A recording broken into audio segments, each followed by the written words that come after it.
حاجزين البحر. تدرون وش أفضل شيء في البحر؟ إنك تصارع الأمواج. تبي تعرف كيف تصارع الأمواج؟ تعال معي.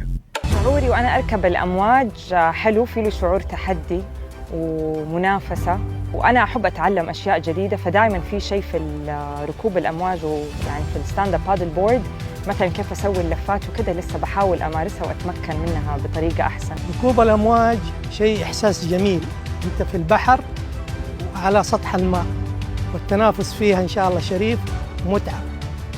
المنافسة صراحة شعور مرة جميل، خصوصاً في حاجة أنت تحبها، فإنك تنافس فيها وتتشارك لحظات مع الناس اللي يحبوا نفس الرياضة شعور جداً جميل.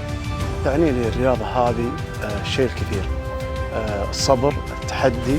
تعلمت الكثير من البطولة، منها الاتزان على البورد واللف على البورد وتحدي الأمواج. ركزوا على تحدي الأمواج. اكتشفت نفسي في بطولة جدة لركوب الأمواج، والآن في ينبع جبت المركز الثالث.